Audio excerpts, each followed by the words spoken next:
It's Bobbbaaaay, and we back.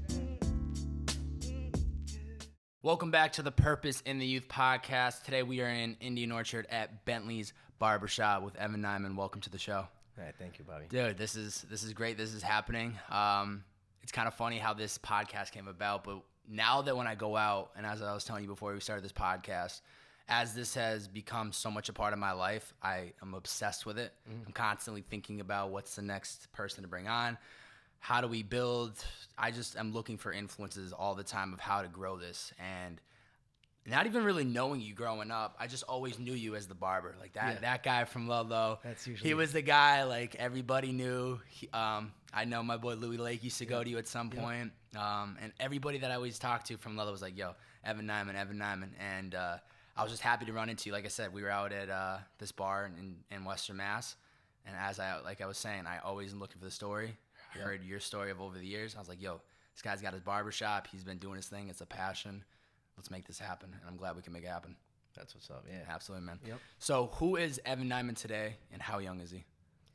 Evan Nyman today is, as I would see it, a very young, successful entrepreneur.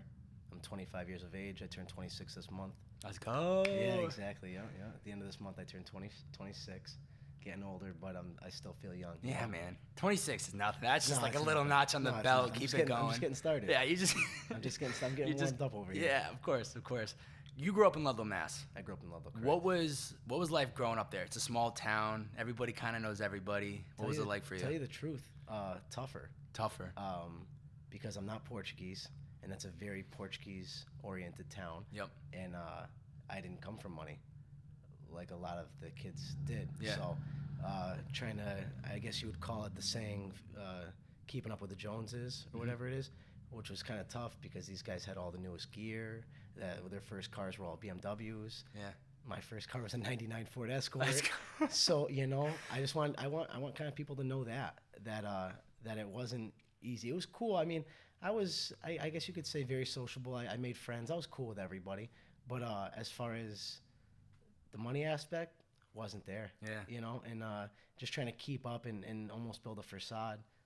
You know what I mean? I mean, when you're that age, that is it. You have no care in the world but how you look. You got the clean cut. You got the fresh jeans. You got the nice. Up. You just have to keep up. You got to keep up, or else you're on the outskirts. Yeah, and especially in a small town like that, you have no choice. You have to. That is you. And if you don't fit in, you're just like that guy who doesn't have the fresh pair of kicks. All it takes. Yeah, man. How do you think your younger years helped you to getting to who you are today? A lot. I had in school wasn't the easiest for me. I had the lowest grade point average you can possibly imagine. Really? Didn't like school, wasn't a fan of it. I usually tell people I didn't fail school. School definitely failed me because they didn't teach me how I was supposed to be taught. Yeah. I was just worried about just being the funny guy, the class clown. Didn't care about the grades at all. Back talk was huge with me with the teachers. They told me to sit down. I told them to sit down. Oh, man. So that didn't go over well. No, it never went well. Never went well. Always had friends. Always was cool with everybody. Never had beef. Never got in a fight in school ever. I just kept it cool, calm, and collected for the most part. The teachers didn't think so. They weren't the biggest fan of Evan Nyman at all. At all. I actually ended up getting, if we're talking about the school subject, I ended up getting kicked out of school. Did you? My junior year, the teachers weren't a fan of me. They told me that I was a nobody, wouldn't get far. I should drop out now while I have a chance. Wow. And this is all true. This is all true story. I just ran into a couple teachers at a wedding recently. And how'd it go? Amazing. They couldn't believe it? They couldn't believe it. They're happy to see they knew all about me. They knew more about me than I knew about me. Yeah. They heard all about me. And it was just really cool because the same people that were just talking so negative upon me as a supposed to be a role model, a teacher, and they were talking so negative. So I knew school wasn't my thing, but I knew if I dropped out, I would never get my GED. I said I have to do something. So they pulled up this idea of going to an alternative school. And at 15 years old, 16 years old, I don't know what that is. I said, sure, let's try it out. And it was a hellhole. It was called Mill Pond. In Ludlow? No, it was over in Springfield. Okay. Girl to guy ratio was slim.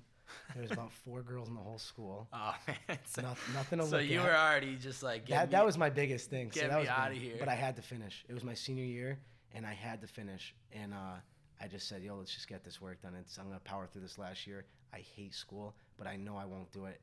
I know I won't do it. It's either I do it now or I'm never gonna do it. Yep. So you just transferred over there, and it was high school, but another version of it. And I would just chill with my friends after school, and they would just constantly ask me, what's going on over there? I said, not much. Not much. There's probably 6 fights a day, restraints, this and that. It was bad. It was. But I mean, it was probably the best thing that ever happened to me, to tell you the truth. Why? Because you now were more focused on yourself? More focused, and I said, all right, this is more serious. I mean, I dicked around in school too much to the point where now I'm kicked out, and this is my last resort. And I was doing the whole cutting hair thing over in Ludlow, freshman, sophomore, and junior year. Yeah. So I kind of built up a mini clientele, if you would call it. So after school, that was my way to chill with people and catch up with everyone, is my garage, which I had a little barbershop I set up in. And that was my deal. Like when I got out of school 3-4 o'clock, everyone would just come over. Kids would come over to not even get haircuts, just to hang out. We would gamble, do dice, do the whole spiel. You know what I mean? And it was cool because it's like I felt back to myself right at 4 o'clock when I had all my friends around. Yeah. But in that school, it was just it was go time.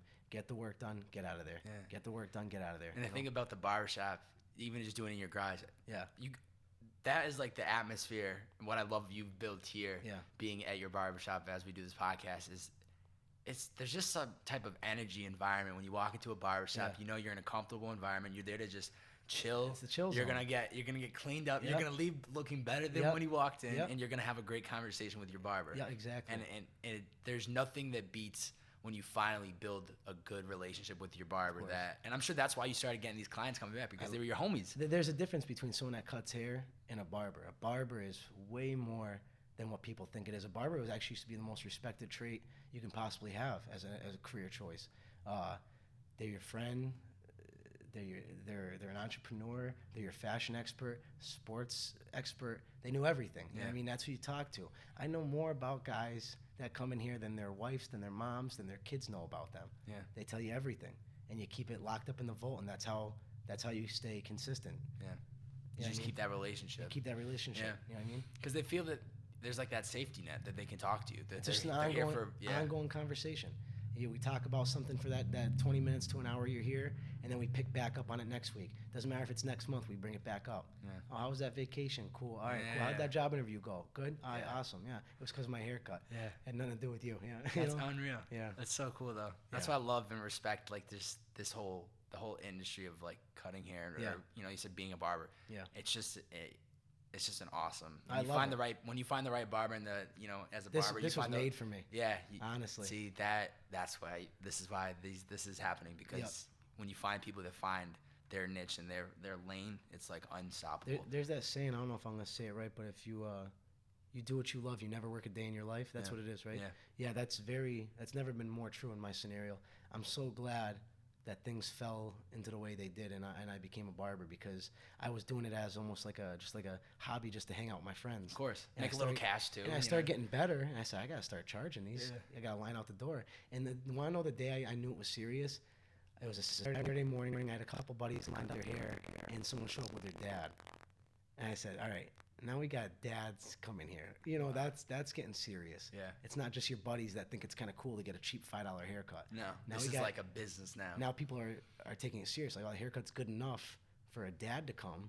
I mean, that's saying something. He's saying he's not going to his barber anymore. He's going to come here. So what actually inspired you to first pick up the clippers? Was it because you needed to make some money, or was it just like a good way to meet your friend? That goes back to keeping up with the Joneses. These Ludlow kids had money to get haircuts every week. Now the allowances, I didn't have any of that, so I would get one haircut for the month, and then I would keep touching it up myself throughout that whole month. So every 2-3 days, I would get in the mirror and touch my lineup up. I'd mess it up a few times, you know what I mean? But clip something out. But I had no choice but to get better, because I'm not going to get roasted at the lunch table. Yeah. Nobody wants that. No. Nobody wants the roast session at the lunch table. That can get real bad. No, that can get real bad real quick. Jeez. So yeah, honestly, I just I touched it up all the time, and then kids started asking me, what do you get, a haircut every other day? I mean, your lineup's still fresh. I said, no, I do it myself. And then a couple buddies here and there, and then one thing led to another. It just keeps going and going. Yeah. Did you have to go to, at some point, obviously, you started in your garage, you're doing this, and then I would imagine you get to a certain point where you look into this maybe as a business? Did you have to go to school at all for this, Oh, like to get yeah. a license? It's very serious, actually, barber school. People underestimate that. I thought, my mom actually brought it up to me. She goes, you should, if you like doing this, Evan, you should take it more serious, and you should really look into going to school for it. And she looked it all up. Mill Pond actually helped me they got me a school grant and all that. Really? So they helped pay for that actual class? Out of 14,000, they paid 10,000 of it. Really? Yeah, Mill Pond hooked me up with that. So I really respect what they did for me. But I thought going into it, yeah, I'm a barber. I know how to cut hair. I'm just going to go there and cut hair all day, every day, and get my license. Not a chance. No, you go there all the way out in Worcester, Robert Roy Academy, and it's a 9-month. It's 1,000 hours. So okay. you can however you want to do it. However you want to do it. The quickest you can finish it in 9 months. I finished That's it. Like a straight through Monday through Monday job. to Friday. I did 9 months on the dot. Just like high school, I said, there's no way if I take a day off, I won't finish. I know me. Yeah. You know, I just know I'll procrastinate. I won't do it.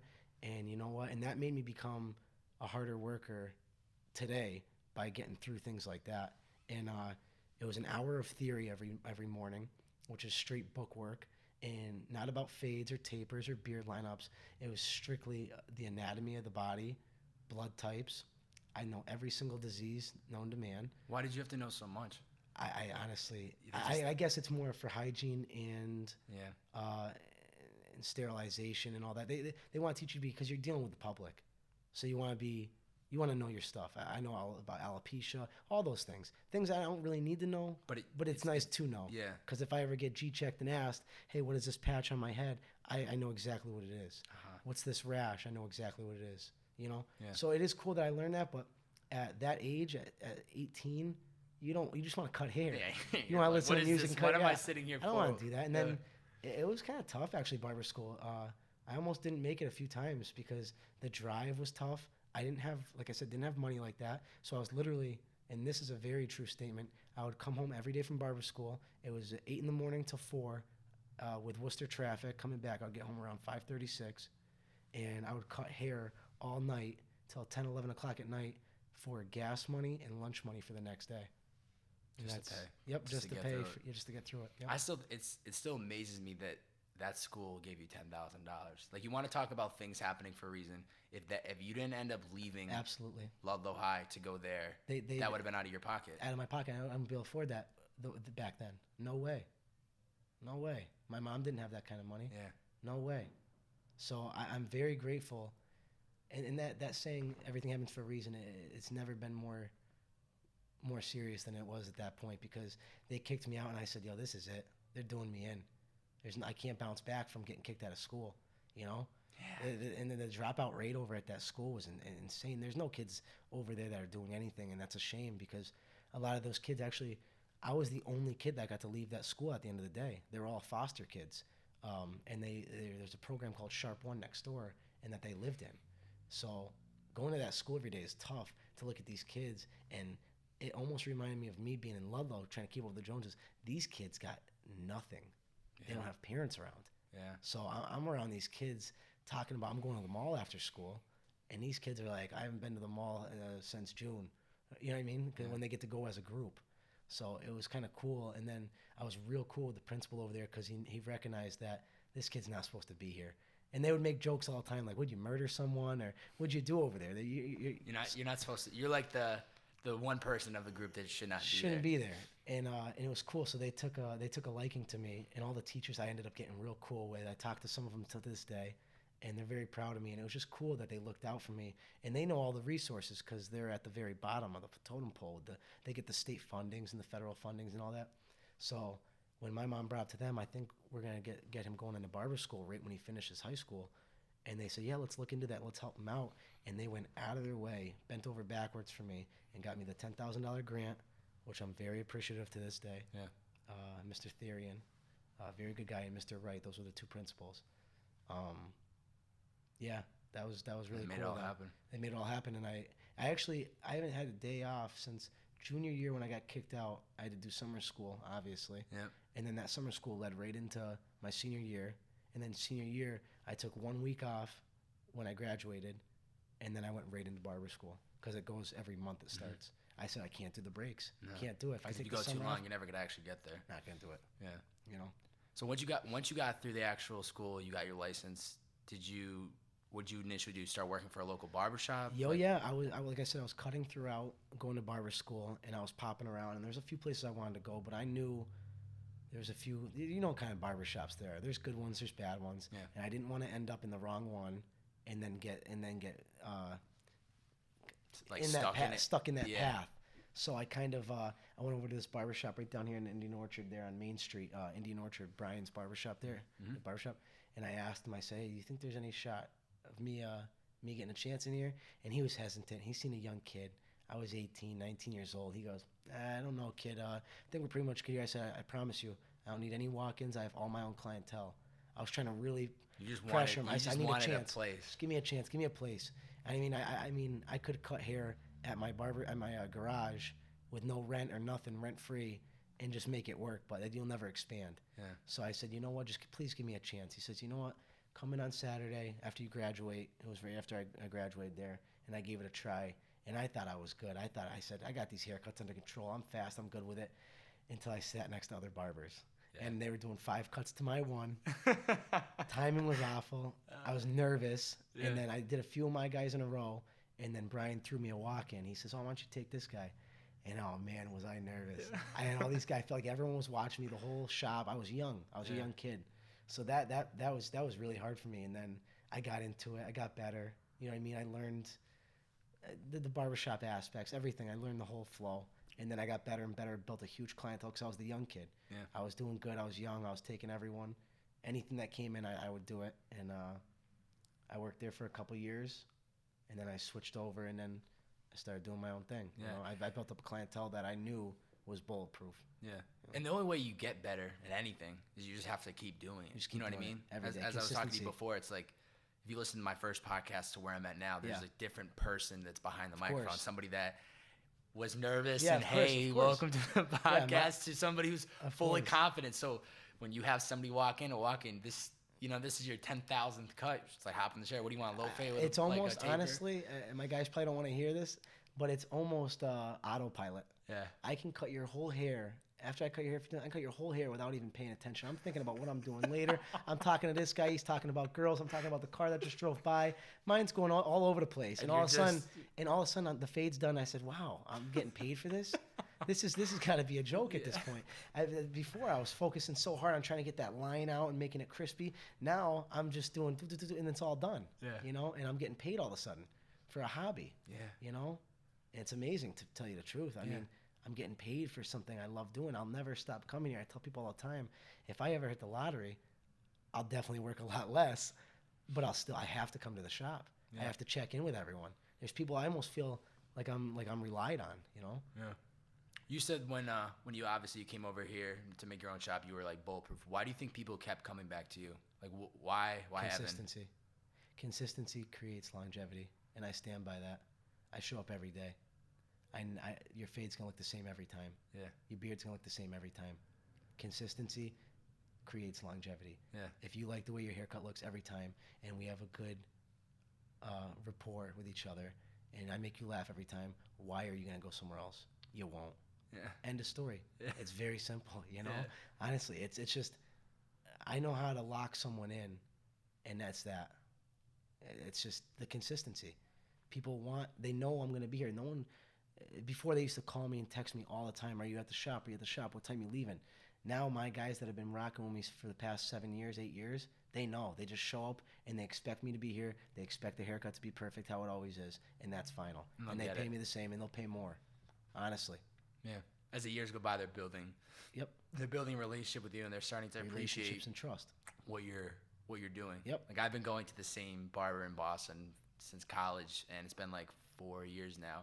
And there's been a couple instances when I moved a little bit farther away from him that I was still driving distance, but I was like, maybe I'll just try a different barber. Yeah. And 2 or 3 times, and I was like, I can't do this. Can't do it. Yeah, because like you said, I know walking into my barber, and this might be hard for somebody listening that isn't used to like going to a barbershop every 2 weeks, but I know when I'm walking in that when I walk out, I'm very happy, and there's nothing worse than walking out of a barbershop with a cut that you're not happy about because you know you're stuck with it for 2 weeks, and that's you. And it's like the best feeling walking into the barbershop because you're about to Yep. walk out of here looking Yeah, fresh. yeah, and it changes your whole attitude. Yeah. With a fresh haircut, it's very funny what changing your appearance can do. Absolutely. When I put on a fresh shirt and a nice outfit, I'm looking in the mirror. I said, yeah, today's a good day. Yeah. 100%. Today's gonna be a good one. With that suit, you can't go wrong, Yeah. kid. You know. And then I like when people come in here and they are having a tough day. Yeah. Work sucked. The girl broke up with them. Whatever the deal is, and I give them a fresh haircut. And every time when they smile in that mirror, you don't know what that does to me. Yeah. I don't say it enough. It makes me happy. Satisfaction. Yeah. Because they're happy and they're walking out of here smiling, and no better feeling when they walk in with a hat and then forget their hat here. Yeah. Got a hat rack full of hats. Because they don't need it. They don't need it. Yeah. Their haircut's so good they say I can't put a hat on that. Yeah. And it's a good feeling changing someone's vibe. It goes back to when I was growing up. Played baseball 1 year, my 6th grade. Terrible. I was terrible. That was 1 year, one and done. But my coach always said, because he always wanted us to look presentable. We always had to have our jerseys tucked in, and we're in 6th grade. Like, come on, we could. We're kids. Yeah. But he always said, and it always stuck with me: if you look good, you feel good. And if Absolutely. you feel good, you play good. 100%. So it's if you feel good about yourself, the way you're presented, you're gonna feel good about what you're doing, and you're only going to execute and do even better. Very true. But I also think, and I can't recall if you said it or not, but you show up every day with a suit. Yeah, every day. You don't ever No dress down days. because you never why you just want to be the businessman of it, or what inspired you to always do a suit? I don't know. I like feeling good. Yeah. Honestly, just like obviously I don't cut my hair. I haven't cut in a while. little long. Yeah. But I just feel like I love compliments. I love when someone says, "Hey, that's a nice shirt. Those are nice shoes." That makes me feel better about myself. It just makes me feel good. So when I come in here with a suit all the time and a new suit and some new gear, and then people are always kind of gawking at me saying, "Oh my God, that's such a nice suit, man. Where'd you get that?" And they're constantly asking me. I feel like they're asking me for advice, and I just feel on cloud 9 when I love walking around. I love it. I love the appearance factor of it. I love everything about it. So that's me, and that's it. I think it's cool too because, like you said earlier in the podcast, how being a barber was at one point just and it still is a very respected craft. Yeah. But I think at one point, years and years ago, if you were a barber, it was you were considered a drug dealer. And I just thinking of either movies that I've seen that try to show what it was like. They all wore suits. Yep. It was a very classic, respectable Absolutely. career. So it's awesome that you, even if you I'm didn't trying to mean bring that back. Yeah. I would love to single-handedly bring that back. And I'm not saying I'm the only one out here doing it, but I'm trying to get best dressed in Western Mass for the barber industry. Best dressed. If that's a thing, please let me know. Every Nyman's getting it. Please let me know, because I'm very ready to come up with my best suit. The Paisley silk joint, 1100 thread count with the Gucci. Oh man, this ready to go. I'll get out of hand with it. I'll go Conor McGregor style. Oh man, I'll get out of hand. Man. But no, I again with the consistency. Yeah. If I were to ever show up here in a sweatsuit, it would just change everyone's whole vibe about me. Well, I thought he was a businessman, and it feels good being only 25 years old, and then people ask me, older guys ask me business advice, entrepreneur advice, fashion advice. It feels, I can't tell you the feeling. It just feels good. It's the same feeling when I give them a fresh haircut for a job interview, and they look so sharp for that job interview that the guy interviewing them is looking at the haircut the whole time. Yeah. You know what I mean? So that's the same feeling I get when I'm dressed up and these guys are asking me. They just respect how I carry myself. And I just have to, consistency is key, man. Yeah. Honestly. So when did you start, or when did you think or consider to start your own barbershop, Bentley's Barbershop? Why? When I was 16. You were 6. Well, 15, so you already 16. had it in the mind. Want to know something funny? In my mill pond, the yearbook there, the whole class of 6 I was in my yearbook, you know how you can put a quote under it? Yeah. I said, 24 years of age, I will own my own barbershop. And mark my words, I did it. How old were you? 24 years old. At 24 years I old. opened my own barbershop. Really? Yep. So were you just over the years, you got the license up until the point you actually opened it? Was it just about saving the money, getting everything together to finally make it happen? I got my apprentice license. There's 2 licenses. Okay. I got my apprentice license when I was working at Brian's Barbershop. and then you need to work for 1,800 hours to be able to go apply for your master's. And it costs more to renew your master's every year. So you don't need it unless you're going to open your own. The only way you can open a barbershop is if you have a master barber license, which I have hanging on the wall next to my station. I had my apprentice for a couple of years, and I was in no rush to get my master's because I said, I'm only going to get it when when I'm ready to do it. Yeah. So I stashed my money, saved it to the ceiling, and I said, yeah, let's do this, you know. And I went and got my master's, and that was one of the best days of my life. Yeah. I was very nervous. It was 75 questions, nothing about barbering, all about sanitation, diseases, where do you put an exit sign in? Can you put the barber pole inside or outside? What hours are you allowed to have it on? Nothing about cutting here. Wow. So it was very nerve-wracking because I was never good at school, like I said. Mm-hmm. D's and C's. That was my gig right there. Yeah. A B, that was fridge work. You know, if I caught a B, fridge work. My mom put that up, framed it, fridge sealed work. it. I got it now. Fridge work. Never seen an A. Yeah. I mean, unless it was gym. But yeah, like I said, when I got the master's, I was one of the best days. I'm only 20. I was only 25 years old, so I have a lot more to come. But that was one of the best days of my life. Yeah. I was ear to ear smiling the whole hour drive home from that test. Yeah. And I came back, and actually, a funny story is I was in the process of building this place while I didn't even have my master's yet. And the only way you could physically open this is if you have your master's. So I said, there's no room for failing here. Yeah. I mean, I failed a lot, and I bounced back, but I can't fail this one. This one has to go. Because the next test would be in a month out, and that will ruin everything. It's a whole month of business gone. Whole month of business gone. Yeah. Can't afford that. I need to make it. I need to do it. So I did it, and I opened up the following week. I threw a grand opening party here, which was a huge turnout. I think I had probably like 50 to 75 kids here. That's awesome. Or people in general, family, friends, a lot of support. I mean, a lot of support. And I have a lot more customers than that, but it was just the people that came out. It was cool, man. Yeah. It made me feel kind of important. I did a ribbon cut out in front and everything. Yeah. I had 2 photographers here. I did DJ and stuff. It was cool. Yeah. So that was. You gotta celebrate something like that. You know what I mean? Because once you get one thing that I've realized too is there's a lot of momentum and hype when you're first starting a venture, but then day 2, everybody goes home, everybody goes to the thing. Now it's on you. It's on you. It's funny because you said that because I did the grand opening party on a Saturday night. And then barbershops are closed Sundays and Mondays, so my first day of business would be Tuesday. Yeah. I remember showing up extra early. My business hours are 9 to 5. Yeah. I showed up at like 8:30. I walked in. And I was by myself, too. I had no other barbers with me. 4 barber chairs, and I was the only barber here. And I walked in, sat there with my hands in my pockets, looking out the window, saying, well, where's all these customers? Where's all these loyal customers that were at the party Saturday? Yeah. I was thinking they were going to be lined up at the door, and they weren't. And I did a cut. Someone came in, then a walk-in. And then a couple of my own guys, people came in. I seen the barbershop coming soon for so long. It's finally open, and more, and it was nerve wracking by myself, you know, because I'm trying to put on a show. I got the TVs on, the music. I'm trying to entertain people like a host. Yeah, you know what I mean? Because people are just sitting there. Yeah, and it was cool.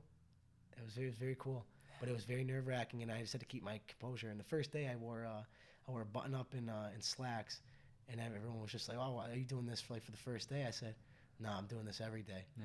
Every day is gonna be dressed up to the nines because I want to be on my P's and Q's. I want everyone to see this kid's serious. Because being so young and being a barber, I've gotten a lot over the years. He's a drug dealer, 100%. Why? The money. Just money. It's a cash business. I wear very nice clothes. I have a nice car, big rims. So the go-to is drug dealer, drug money. The only way, the only possible way you could have all that money is drugs, and it's. I try to not let it frustrate me, especially from people I don't know talking about it. But it is frustrating because I work so hard, very hard. I work every single day, and it's just frustrating to someone belittle you and say something as little as he must sell drugs.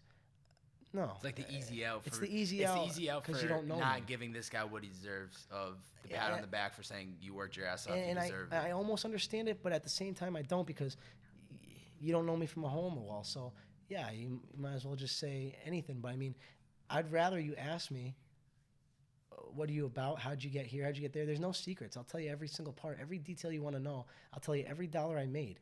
Yeah. You know what I mean? It all adds up. All my clothes, all the cars I've had a numerous amount of cars, BMWs, Mercedes, and I can account for every dollar. Yeah. From cutting hair and smart investments, and I consider myself an entrepreneur, but more so a hustler. And people upset me when I tell them I'm a hustler, and they take it in the wrong context, and they say, oh yeah, you're a hustler, you're a drug dealer. No, a hustler is someone that works very hard. Look up the definition of a hustler. Yeah. It doesn't say drug dealer in there in the definition in the dictionary.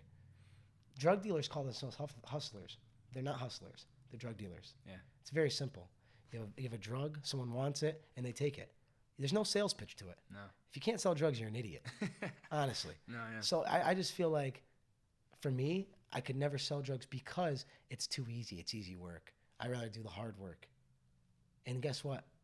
This is why I've never fallen. This is why you can't take anything away from me. And my cars have been seized. My business hasn't been taken away from me. You can't. It's all hard work. And all the hard work is the hard money that I've earned, and you can't take hard money away. No. You earned it. Because I earned it. You can't take it away from me. You can't take my success away. Yeah. It's built up. You can't take it. That's good, man. I mean, that's the thing. If you work, if you just put in the work, yeah, the results will show. There's no secret. Yeah, there's no secret to it. I tell people all the time. They ask me. Yeah, it's just there's sacrifices, and sometimes people don't want to actually, a lot of people don't understand the late nights I put in here. Yeah. I mean, me and you were talking before about where we're standing right now. This is an addition to my barbershop. This was a garage, dirt floor, dirt. And then I cut from 9 to 5, and at the end of the day, from 5 in a suit, I would ruin button-up shirts, cutting the holes in the wall, painting, doing the floors, till 10, 11 o'clock at night, 1 in the morning sometimes. Yeah. And come in the next day and cut hair all day, and then do it again. You showed up. You always showed up to do. And all the evidence is there. The proof's there. If anyone has the time and the balls to ask me, I'll give you my whole rundown. That's why I'm very, very glad that you approached me. Very glad you approached me on this, because I can kind of get my story out about letting people know that. I mean, I don't have to explain myself to anybody. Yeah. But if you do ask, I'll tell you. Yeah. There's no secrets. I work very hard. Every haircut, I work very hard. And with that money I make on haircuts, I smartly invest it. I buy rental properties. I have a party bus company that I got going on now. And that's my money working for my own money now. Because I worked for my money, and now I'm making my money work for me. That's it. And that's how you elevate. Once you can dig yourself out of the hole of having to really work hard for the initial, you're always going to have to work hard for your money. You always will. But when you can dig out of the hole and get to a point where you can take some money that you've worked hard for, and like you said, have it start working for you, and invest it and get a startup business, the party rental bus, or, having property. Yep. That's when you really, of course, your hustle really starts to take off, because you are able to do. That's hustling. You're able to, show up every day and cut hair and make money, but you have other things working. I have money making money while I'm sitting on that little corner. I have money coming in 7 different ways. Yeah. And that's huge. And I just really want people to know that there's no secret. If I can do it, you can do it. I can do anything you can do, and vice versa. Yeah. You want to start cutting hair, you can cut hair. If I want to do a podcast, I can do a podcast. Yeah. You know what I mean? You just got to do it. Just do it. Absolutely. Stop talking about it and do it. Absolutely. And that's why I tell a lot of people, they just talk. I'm going to do this, I'm going to do that. Well, you've been saying that for the past 5 years I've been cutting your hair. Yeah. And you're still not. And they're still talking about it. That's the one thing that when I was getting this going, and I've touched upon this in previous podcasts, but I credit just telling myself that if I'm going to start this, I'm going to do it. I'm not going to just bullshit it. Yep. I'm not going to, do an episode and, kind of work my way. I'm going to commit. And I know that I'm going to treat this as if 10,000 people are looking for my episode every Wednesday. So I better deliver. I have to deliver. There's no option B. There's not, we missed a week, so, we'll just get it up next week. Like, if there's people, just like if there's people outside showing up to get a haircut, you better be here to deliver it. You better be here to deliver your service, whatever you're trying to do. So if you say you're going to do something, stop telling people you're going to do it and just follow through, put in the work. I love, and I wish, like I said, one day when I have the camera crew, we'd be able to cut right now to just a bunch of clips of this entire barbershop, but I love the aesthetic of this. You have we got these leather couches right here behind the camera. We have a pool table. You're about to be getting a chandelier here. The leather, like actual awesome barbershop chairs. The waiting room. You now have a chef. Full-time chef here. Yeah, doing food for you while you wait. You have food while you wait. You have a duck that started coming here. That's funny you brought the duck up. We got a duck now. We got a shop duck. A shop duck. Shop duck. So why go the extra mile of having all of this when you could just simply have some chairs for people to show up and sit and wait for their haircut and leave? Why take this to the extra mile and make this like not just a barbershop, but this is like a place people can kick it? To be the top dog. I want this to be the spot. Yeah. It's talked about already more than enough. I want this to be the only place people talk about. This is Bentley's. That's it. Yeah. That's the only thing you gotta say. Barbershop, Bentley's. Yeah. It's clean, classy, and it's the only spot to go to. If you're not going there, I don't know where you're going. Yeah. And it's just cool. I like the whole. I put so much more money into this than I really had to. I didn't need that angel. Yeah, like even the angel, you'll be able to see it on the the video if you're watching. Needs that. I didn't need these Chesterfield couches. I didn't need the pool table. The chef didn't need that. Definitely don't need the chandelier I'm gonna get. I don't need a lot of stuff, Bobby, tell you the truth, but it's that extra stuff that drives people. Every time someone comes in here, they go, you got something new. Every single time you painted something, you got a fixture, this and that, and it gets people talking. Because you can get a haircut anywhere, but people are talking. Yeah. And now the damn duck got the duck involved. That's out of hand now. Got the duck. It's he's running around and doing fades. Got the duck on the table. Got feathers in the Jesus. Wait till the barber bird if he hears about that duck, man. Unbelievable. And then actually, what's funny is a girl approached me last week about trying to get maybe one day a week do manicures in here and hand massages for the guys while they wait. Wow. And so we're going to try that next week. She's going to come in here. We're going to set up a little corner for her. And while you wait, you can get a manicure and get your hands massaged and just kill time. Yeah. And that's what I'm trying to do. I don't like when I see people in here on their phones. They're on Instagram and Facebook. Get off your phones. That's why I put the pool table in here. I got people coming in here now. I got grown men playing with kids, and then all vice versa. People are playing pool, talking about it. You know what I mean? And that's cool. They find out it's their time to get into the barbershop. They're like, nah, I got to finish this game, and I got to finish my food. Yeah. And it's cool. I'm just making all these extra things in here for people to socialize, and I want it to be that cool socialized barbershop where you want to come and hang out and just you don't want to go home. Yeah. People get their haircut and they end up hanging out a little longer opposed to getting right in their car and heading out. And that's cool to me. And it's weird being so young, and then I walk into a business like a Chipotle or a Walmart, like a franchise, and I see all these people coming into someone else's establishment, and it's mind-boggling to me that I have an establishment and strangers are coming in to my place of business, and they're respecting it, and they're oohing and ahhing over the place, and it's something I built. And that's why I like doing everything myself. And it's because I could talk about, who did this, who did that. I did it, So it's cool. You deserve all the credit of actually making this happen. And it's cool. I like it. And I think the name goes perfectly. I don't know what Bentley's. inspired you for the Bentleys. Clean and classy. Yeah. And it's gonna match my Bentley when I get that in a couple of years. You know what? I was gonna have a figure that that's gotta be. It's a must-have. Yeah. It's a must-have, and it's gonna be me and the duck and the Bentley. You and the duck pulling up in the Bentley, bro. Up. It's gonna start getting out of hand when I come in with the suit, because it's like these guys already. They watch me walk in. They call me Mr. Hollywood. This guy, look at this guy. Oh, they take pictures when I walk in, like as a joke, like this fucking guy. He's a half hour late, but he's got a clean suit on, I guess, And it gets ridiculous, but it's almost a thing. You know why? Because they're here every week and they never stop showing up for me. Yeah. And I appreciate that. As much as you like me or hate me, you still show up every week and give me money. Absolutely. And I give them the service that they ask for every single week. What's something that you wish you had known prior to starting a business? Like it's something you know now, but you wish you had known when you were getting this process of going and launching your own barbershop. Is there any like certain lesson you've learned that you were just like, damn, I kind of learned a lot of lessons, tell you the truth. It's very owning a business and then just cutting hair at someone else's shop, a lot different. You got the taxes, you got to stay on the light bill, you got to stay on the cable bill, you got to keep up with the zoning on the parking lot, and then there's just a lot to it. And I just wish I got taught more maybe by the other barbershops I worked at.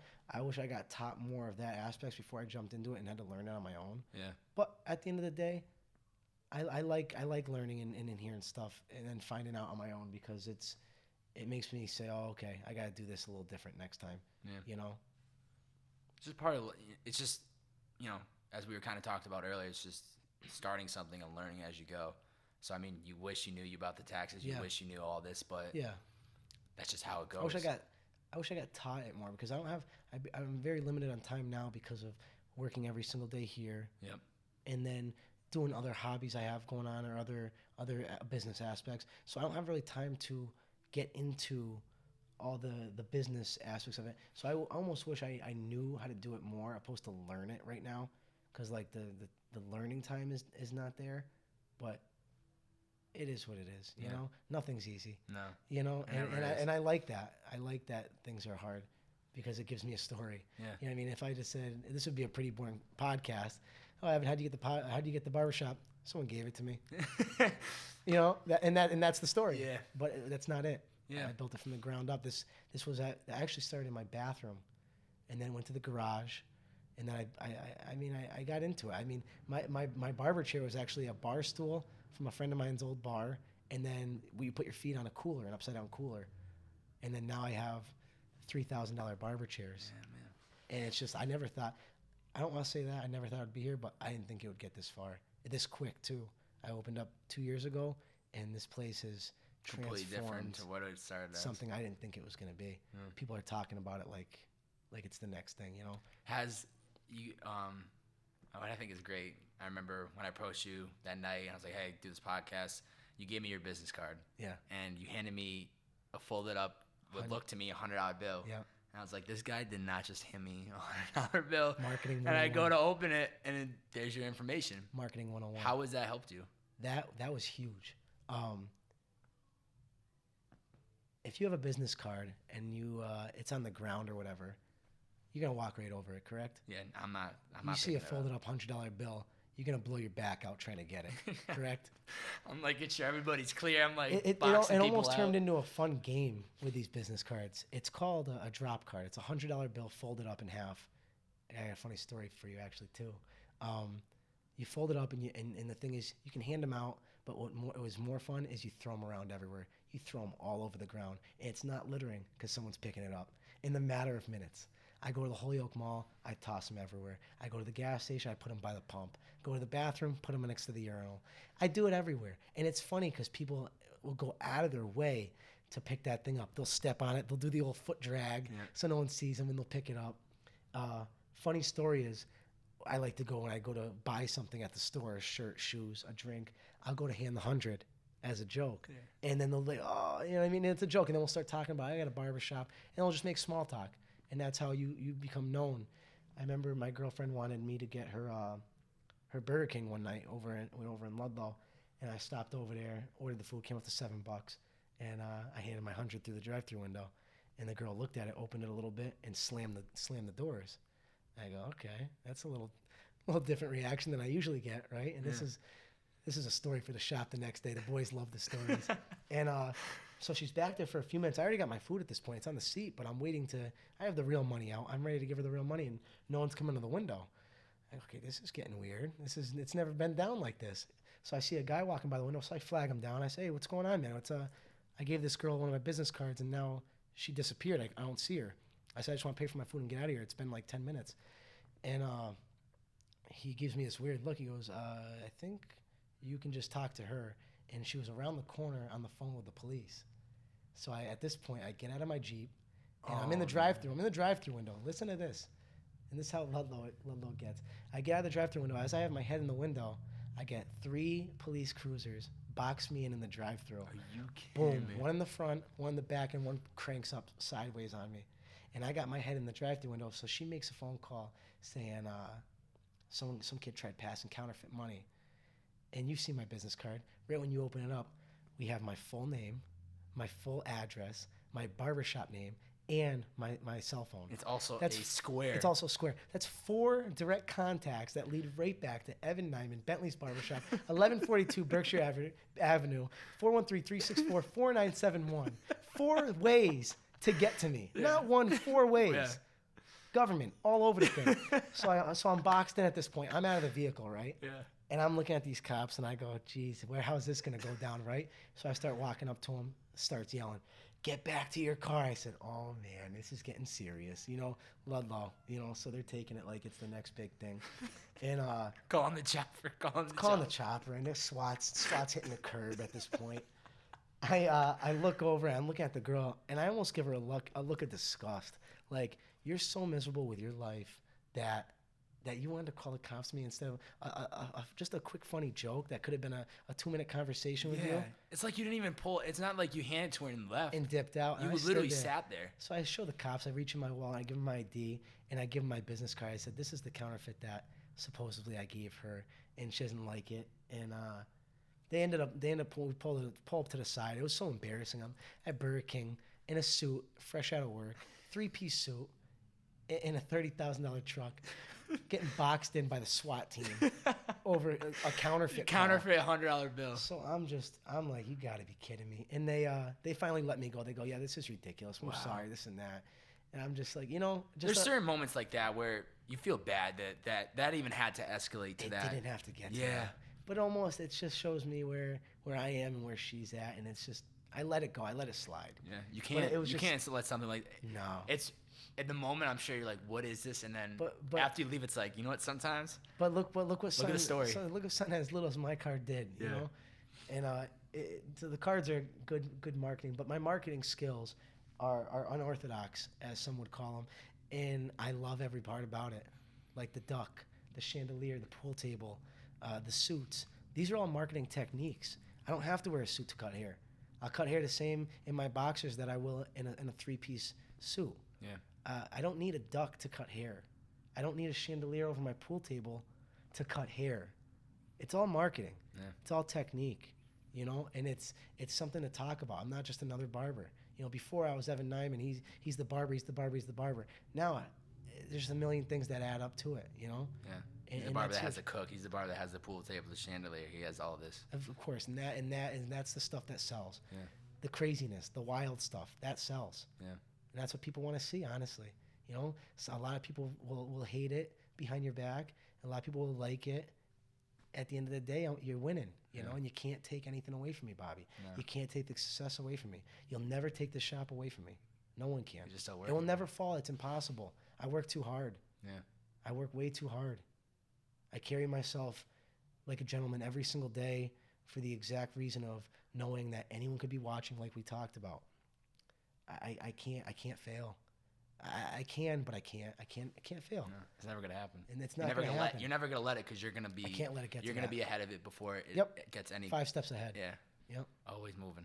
Always moving forward. I want you to imagine that you have the whole world right now is about to tune in for a 45-minute lecture by Evan Nyman. Oh man. And you could teach them any lesson that you've learned along the journey so far.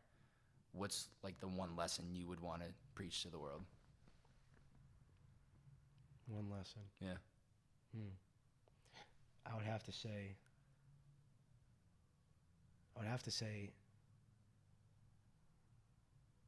hard work. Defining that, I would have to say hard work followed up with entrepreneur skills. I would have to say definitely push yourself, because at the end of the day, no one really cares about you, about me. It's nice, but no one really cares. So you have to do it for yourself. Yeah. If you want to feel good, make yourself feel good. If you want to look good, make yourself look good. But as far as the hard work is concerned, I would definitely tell people to stop talking about it and do it, because it can be done. Anything can. This podcast thing, Yeah. Do it. You know what I mean? Yeah. I don't know. I guess just the hard work, honestly. I would wish I seen the people that I cut. I see a lot of potential in people, and I wish they seen it in themselves, honestly, because I know what I could do. I know I'm going to be a multimillionaire. Mark my words, 100%. I know this is going to be the best barbershop in Western Massachusetts, hopefully further than that. I know this. I just got to do it. Yeah. You know what I mean? And it takes time. A lot of people see me, they say I'm so young. I'm 25 years old, and they think, oh, you got this handed to you. You're so young. No, I've been doing this for 10 years, since I was 15. A lot of kids get out of college at 21, 22, 23 years old, and then they start. And at 33, 34, then they're making big deals. I've been doing this. I've been working hard. When all my boys were going out into little parties and stuff, don't get me wrong, I did too. But every day after barber school, I went and cut hair all night. These kids were getting fresh for parties, Bobby. I was the one getting them fresh. You think at 11 o'clock at night after cutting hair on my feet all day, you think I wanted to go out to a party? No, I wanted to go to bed. Get up and do it all over and again. do it all over again. And now look where I am. Now I can do whatever I want, whenever I want, take vacations as pleased, you know? The fruits of your own labor. Yep, because I put in that hard work for 10 years. 10 years is a long time. It is. I just did it earlier. Doesn't feel, and I bet for you, because I'm so early into my journey. I'm about to be at a year for this next month, but I would imagine it doesn't feel like 10 years because it's a passion. Doesn't at all. You enjoy it. Doesn't at all. Yeah. I'm on autopilot, like I told you. It's just I can't believe that right now I'm doing a podcast that I got approached by someone. Even if you've been doing this for a year, it's still an honor to me, and it still makes me. I've been talking about this for the past couple of weeks about you, how you approach me. Yeah. Whether you're somebody or nobody, it feels good that someone's taking interest in my work. Yeah. Whether you're doing it for you, or you really want to hear my story, or you're just doing it for another one of your episodes, it means a lot to me. Yeah. You know, and that's real. I really appreciate that you came to me and said, "There's a million people in that bar," and you spotted me out, and you said, "Evan, I want to do a story on you," and that's cool to me. That trust me, I might not show up, but that's cool. Yeah. I appreciate stuff like that. Absolutely, man. I appreciate getting recognized. You know, because I feel like a lot of people are afraid to approach other people, and I really respect someone that can acknowledge someone's hard work. And just as a man coming up to another man and at a bar like that, and kind of, some people would think it's you're riding them or you're kind of getting on them. No, I respect that a lot. And if I knew someone in there and I would do this very same thing you did to me. Yeah. You know. And that's one thing I'm trying to get better is it's like what, you know, there's a line to draw, you know. It's one thing when you're riding somebody, you're really hyping them up and you're overly complimenting them, where it's like, dude, calm down. Like, it's not that. True. But it's like showing love to the people that you respect, or And there's nothing wrong with that. Yeah. There's nothing wrong with showing someone a little bit of love. Yeah. But I've been guilty of it for years, you know. I see something awesome that's happening, or somebody that's doing some really amazing stuff, and for one reason or another, I don't actually, it's not that I don't tell them because I'm scared to, but I don't realize like how that could impact them. It didn't really dawn on me until I started getting people hitting me up saying, "Hey, your content is really helping me." And then it's like, this person didn't have to tell me that, but they did, and now it makes me feel great, and it's pushing me more. I should return that to other people. People need to hear that. Yeah. They need to hear when they're doing hard work, they need to be recognized for it. Yeah. They need to hear it because it gives them the extra boost and the extra pump, you know? Yeah. To, okay, wow, so people are liking what I'm doing. I'm going to do a little more now. Yeah. You know, if no one said anything, I might just kind of just glide with it, you know what I mean? Yeah. But it is cool that you approach me on such a respectable thing, because I've been dying to get my story out, just to let people know that there's no secrets. There's no, I cut here during the day and I'm doing a bunch of shady stuff after work. No, if you want the scoop, come ask me. Sit in my chair, get a haircut, and then we'll talk about it for 20 minutes. And then you have to come in for a lot more haircuts to get the rest of the story. Yeah. And that's how I reel you in for a lot of 20s. But, yeah, I just, like I said, there's a lot more to it than people think. Yeah. They see this young kid suited up behind a chair. They think, drug dealer, mommy and daddy gave him money. One or the other, who knows? One or the other for sure. Ask me about it. Yeah. You know what I mean? Parents didn't have money like that. You made it work. Yeah. Do you think people should shy away from things that fear them, or they should attack them head first? Definitely attack them. And let me say that with, I was very scared to start this. I had the money to start this barbershop years and years and years ago. Was I ready? Probably not. So definitely attack them. Don't be afraid to fail, because I've done things and it hasn't worked out how as planned, but I knew I was 5 steps around the corner to make it work, to bounce back up and make it work. So definitely definitely do them. Don't be afraid. Don't live with any regrets. If you want to get something done, do it. Because I was always talking about getting a barbershop. Yeah. I'll have my own barbershop one day. I'll get my master's barber license one day. And why do you keep talking about it? Anyone can talk about anything. Yeah. You know? You got to follow through and execute. You gotta execute. And then people are really like, this guy followed through with what he said. He does. And I don't think there's nothing. I respect people no more than the ones that can not talk something up so much, but actually follow through and just do it. Yep. And just, they don't, even the people that keep their mouth shut and they just execute and they make things happen for themselves, that's the people I really respect, because they're not telling the world. I always say, don't tell the world your plans. Show them. Show them. Just show them. Just that's a great line. Just do it. Yeah, that's a great line. Because like I said, I can talk about this shop, about how I'm going to do all these crazy things at a pool room and all that, and people could just hear it. And they come in the next week, and the wall's blown down, and there's a pool hall, and they go, this kid's out of his mind. He does stuff, you know? And I like that, and I love catching respect from older people and business guys, and then they just go, I really like what you're doing. And that makes me feel, honestly, feels really good. Absolutely. At such a young age, because I have so much more to do, Bobby. Yeah. I have we're just hitting the ground running. Man, are we getting started? Yeah. We're gonna have a couple more podcasts. Yeah. Hey, there's gonna be follow-ups with these guests down the line. So couple more sessions. We'll get something back when the party bus is going and all the other stuff is going. This is when I reverse the role before I get into the closing questions. Okay. This is when I allow my guests to ask me any one question. It could be about something we've talked about on the podcast. We don't really know each other that well. It could be something you want to know about me. Any one question. Well, what I do want to know is, when we talked about earlier before we set up here, is you were talking about doing the whole LA move. Yeah. I want to know your thoughts behind that. We kind of touched base on it a little bit, but I told you I would be scared to do something like that, moving away from family and friends and stuff like that. But how do you feel about, would you feel confident enough to up and move one day, boom, and just start from scratch? I feel like it would be starting from scratch. That's why I personally would be afraid of it, because I've built something up for so many years here. My clientele, I'm known. Yeah. I feel like if to walk away from that would kind of be a step back for me. Yeah. But getting in a bigger area would be a better option. Would you?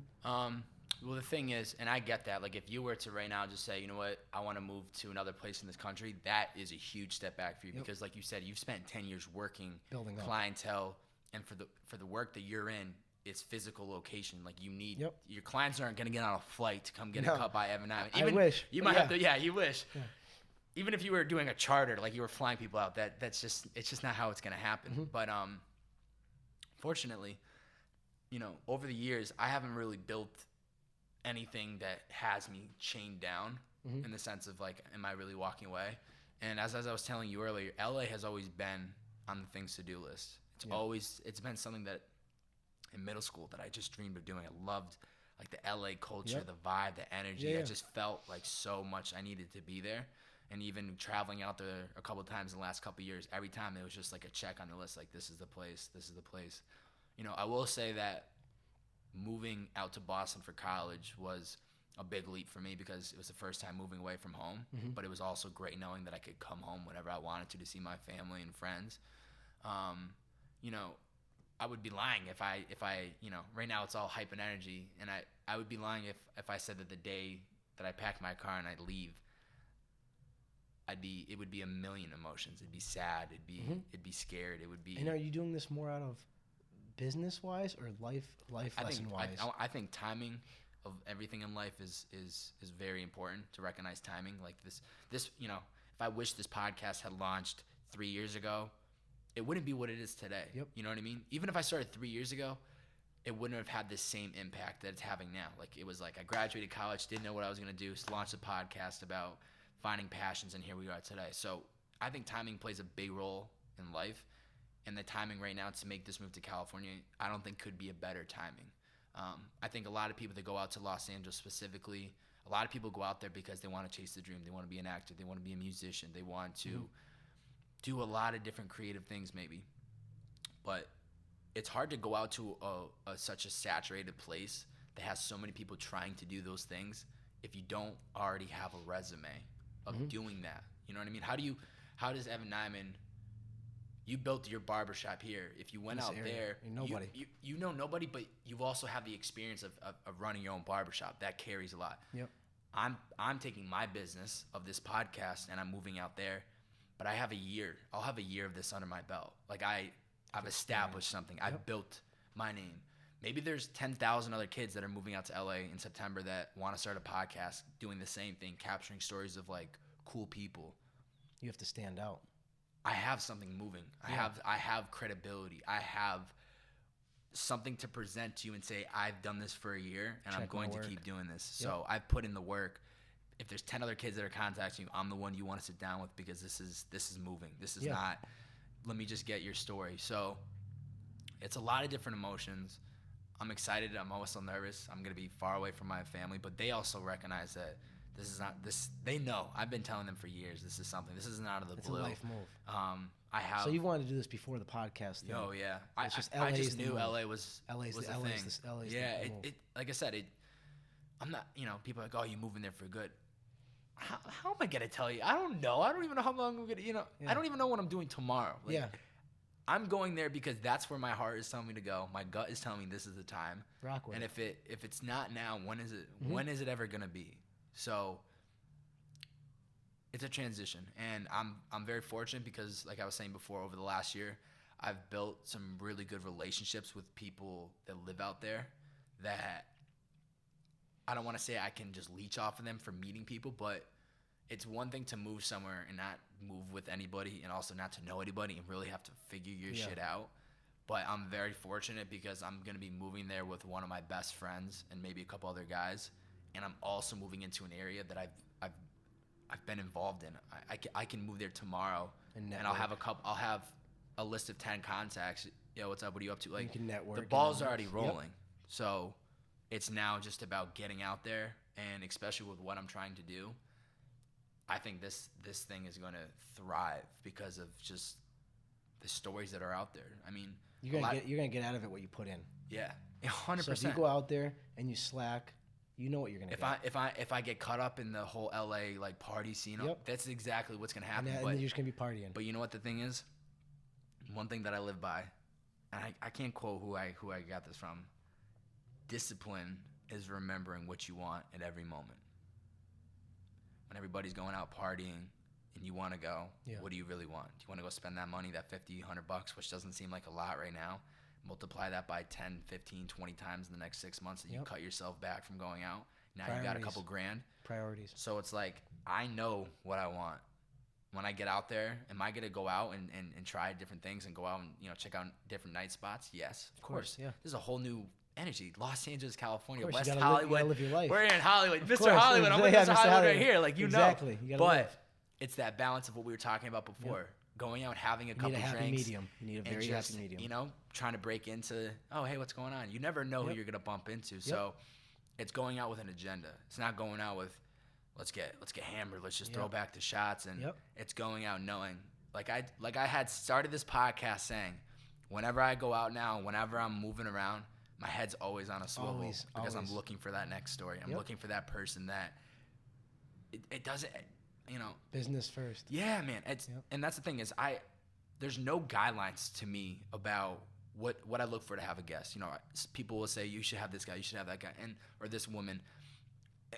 There's nothing wrong or right about everybody. Everybody has a story to tell. Yeah. And that's why I want people to understand every single person in this world has a story to tell, which I think is amazing. I'm not here to say that the only people that I bring on my podcast are the only passionate people. Mm-hmm. This is just my podcast of the stories that I want to capture of what I think is personally interesting. If you don't think it's interesting, so be it. A lot of my podcast has been a lot of entertainment people. Yeah. And as I told you before, that's because that's kind of where I'm involved. I'm not a head guy over there. I'm not the guy running the show in the entertainment industry. It's just where I've gravitated towards, where my interests are. And if I have 5 or 6 musicians on the podcast, so be it. It's because I'm interested in these people. I think they're doing dope shit. Yep.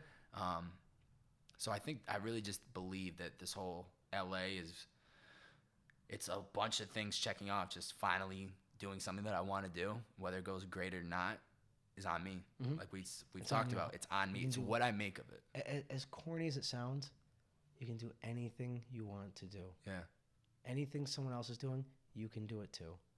Don't make excuses. He comes from a richer family. He's got this. He's got that. He's white. He's black. Stop making excuses.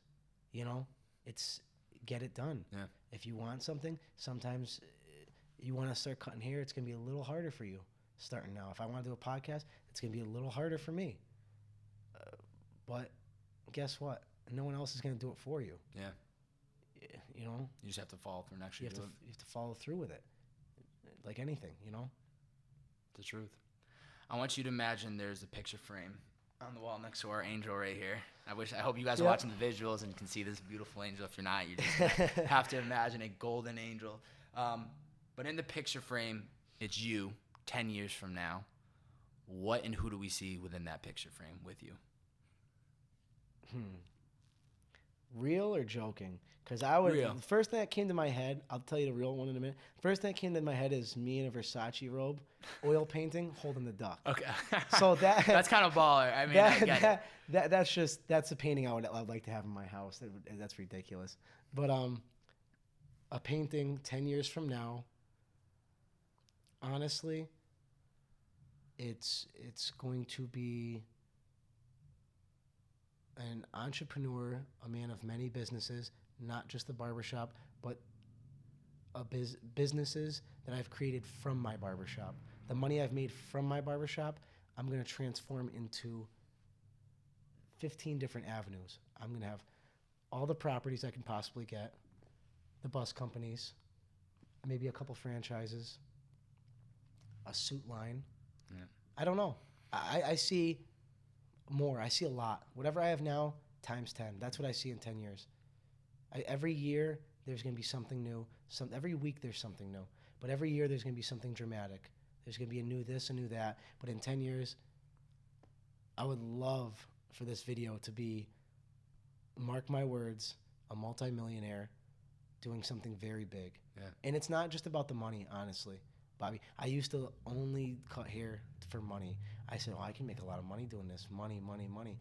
And honestly, I like success, the feeling of success, so much more than money now. Money's not really a big deal to me. It just kind of comes along. It's nice to have because the money's constantly coming in, but the success is there's no better feeling. When I bought this place, I obviously had a sum of money. I dished a bunch of money out to build it, so that means I have less money now, correct? Yeah. I felt more successful with less money than I did the day when I had a whole bunch of money and then no barbershop. When I bought those properties, I put a huge down payment on each one, and that means I have less money in my pocket. I felt more successful because I have more things, more assets. I feel like a businessman now. At 25, I feel like, I didn't think I would be this far. I just feel like the more stuff I have, the assets and the businesses and the people around me showing me respect and love, I like that so much more than money. Yeah. Honestly, if I could have all of this or be a hated bum on the streets with $1 million in a duffel bag, I'd rather this. Absolutely. Respect goes a long way. Respect and hard work goes so much further than just cash. Yeah. Cash is nice to have. Don't get me wrong. I love money. Love it. Yeah.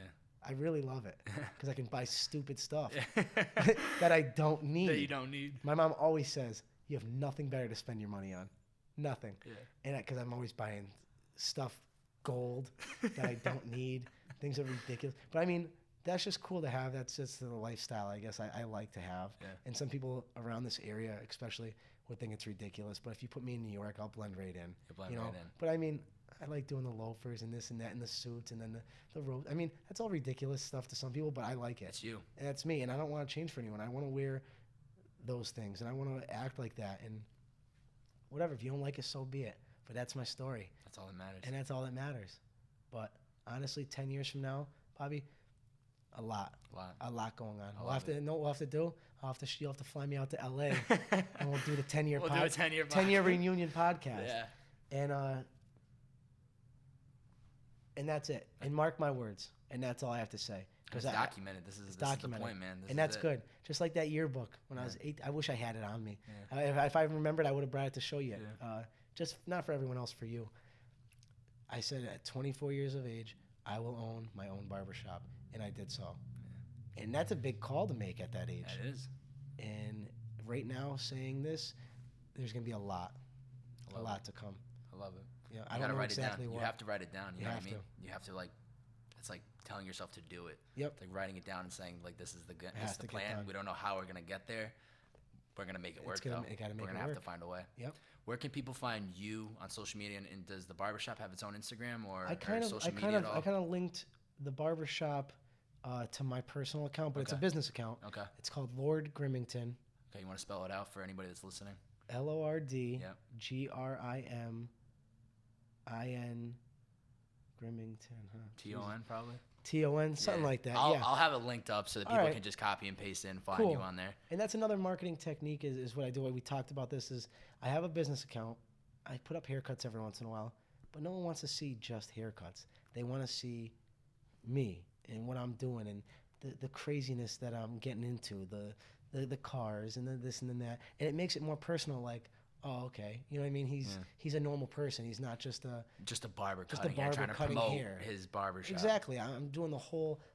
I'm promoting my me. That's what I'm promoting. My whole life. The brand, Bentley's, Evan. He's you know what I mean. And that's the thing. Lord Grimmington. I call myself a lord. You stand up straight when you talk to me. You know what I mean? Just ridiculous stuff like that. It's something talked about. I'm clearly not a lord. Yeah. You know. I'm not. You're doing your thing. But I'm doing my thing, and it's funny, you know, and I'm rolling with it. I'm having a good time doing it. That's all that matters. It's my life, and I'm having a great time. As long as you're enjoying the journey, man, that's all You that can't take my I happiness say. away either. Yeah. That's another thing. You can't take it away. That is all that matters. Yep. Last question. What's up? Somebody that's listening in can't figure out what their passion or what their purpose is. What 2 to 3 pieces of advice would you give them? Take a step back and look outside the box. Take a step out of your body and look at yourself. What do you like? And it can be anything, Bobby. You like going shopping? Figure out how to coordinate being a shopping expert where people pay you to bring them around the mall and get them clothes if that's what you like doing. You like anything. You like cooking? Obviously, you go heavy with the cook work. Anything you want to do, let's take a step back. Don't worry about college. Don't worry about doing this, doing that, because what your parents tell you. Don't worry about what the society says you have to do. You can do whatever you want to do, but guess what? When you do it, go 150%. Do it as much as you can. Sell yourself, sell your product, sell your brand. You know, I was doing this whole haircutting thing. This haircutting thing turned into a whole enterprise of a barbershop and this and that. If you want to do something, take a step back. Look at one of your hobbies you do. You like building stuff with your hands. Build the best things you can possibly build, and own it. Anything. Yeah. You know. Figure out what your actual interests are, and then just kind of figure out your interests. Do what you love, and you never work a day in your life. And couldn't be more true. True. Do what you love. Yeah. Take your hobby, make you get and make money out of it. Somehow, I don't know how you're going to do it, because I can't tell you what your hobbies are, but like this, the podcast thing, run with it, Bobby. Go as hard as you possibly can with it, because you're gonna go big with it. Yeah. And as long as you, I'm just Evan telling Bobby. Yeah. Bobby needs to tell Bobby, go 100%, go hard. There's no option B. There's no option B. Do it. Yeah. There's no option B. I'll tell you that right now. Yeah. No. I'm way too obsessed with this. I'm way too and that's into awesome. This. That's awesome being obsessed with something. Yeah. That's a very good thing. Yeah. You start to forget about all the stuff that I used to worry about and really invest my time in. Yep. I don't have time for it. Don't worry about the money now. The money's going to come. Yeah. Because right now, this is a cool gig for you. Yeah. You're talking, and if you can build money off of talking, that's cool. Yeah. You know, that's some cool shit. Just to talk. You got me beat. I'll tell you that. I got the hands going. I'm standing up. We're in comfy chairs. I mean, what I do is I like to help you. I'm the young Larry King. I'm the young Larry King. Oh, are you? Oh man, you're gonna smash it. You're gonna do big things. If you can get, and like I said, I don't hate on anyone's way or success or any way they can get it. Yeah. But I'll tell you right now, Bobby, I'll be a little upset if you could sit on a couch and get paid for talking shit with another guy. That is unbelievable to me, because I stand up and talk shit all day. Yeah. And I have to cut hair too. Yeah. So I get paid to talk shit, put on a show. It's a comedy show every day in here. I'm hitting people with one-liners, and I'm cutting hair. If I could just sit down and then Actually, if I could sit down and make someone else talk, not even me talking so much, someone else talk and get paid for it, we might be onto something here. I'm just here to guide the conversation, man. You're guiding it. That's all it is. Unbelievable. You got this whole thing figured out. That's another thing I was saying. Just take a step back and look at it. Mm-hmm. I would never think this could be something, could be a business or a job or a hobby to get paid off. I would never think about that. But it has to be something you like. Yeah. You know? And that's how it all happened. Is I took a step back and I realized I like talking. Yeah. I like talking to people. I think finding your passion is the most important thing. I had seen one of my best homies who I'd been with since day one. Mm-hmm. Never been about his actual music. It's just been about his passion. I seen him go from making music in his basement to I've traveled across the country with him in the past year. Wow. Almost 25. We've touched almost 25 different states. And that's huge. And that's and to see that, yeah. I've realized you could really do anything. You just have to ignore what everybody else might have to say. If it's good energy, let it fuel you. If it's bad, you just ignore it. Yep. But you just stay focused on what you need to do. Stay in As your we lane. talked about, stay in your lane. That's what I tell everyone and every you just day. Show up. It's so easy to stay in your lane and mind your business. Yep. I don't worry about what the Kardashians are doing. I don't worry about the newest drama, who broke up with who. I don't care, Bobby. Yeah. It has nothing to do with my success, my business, my money. And some people might say that I come off as cocky or arrogant about that, but I do care about what you're saying in your podcast. But at the end of the day, it's not affecting my business and my success. We're gonna go our separate ways, and it's gonna be on Yeah. both of our own self. All right, you do your thing with this, and I'm gonna keep doing my thing with my thing, and that's what I'm worried about. At the end of the day, I'm here to live my life. You only get one of them, and as corny as that sounds too, you only get one life. YOLO, you better, you know what I mean? No, it's real deal. Yeah. You only have one life, and every day you don't do something, you're wasting time. That's why I tell these people, the whole talking about it and not doing it, you're wasting time. You know, when I have a day off and I'm not doing something productive, I'm wasting time. Yeah. You gotta live your life and enjoy yourself, but don't waste time. Don't sit back for a whole year. That's a year you'll never get back. Nah, the clock is always ticking. That's what I always think in the back of my head. I could always be doing something that's gonna push me one step Always forward. could be doing something. Yeah. Even if when you're on your phone, don't be scrolling and looking up the twerk videos and the big booty hoes. There's so much more to look at. If you're on social media, look up podcast stuff. When I'm on social media, I'm looking up barber stuff. Yeah. I'm looking up cool barbershops all over the country. That's what I'm looking at. And the big booty hoes. Balance. Balance. It's all You know, come on. That's all balance. But no, honestly, don't waste time.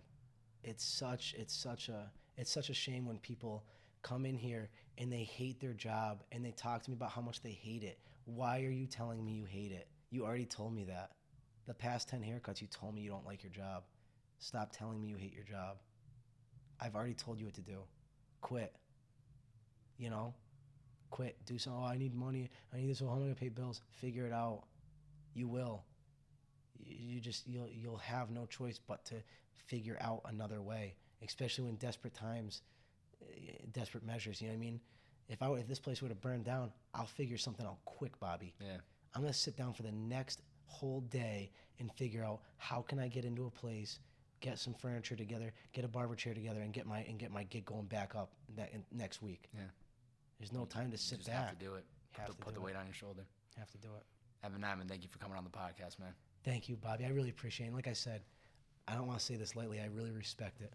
I respect you coming up, especially a man of your age and my age. We're very close to the same age, but it's not common people do that. No. People come up to another man and say, hey, listen, I respect what you're doing. You mind if I run a story on you?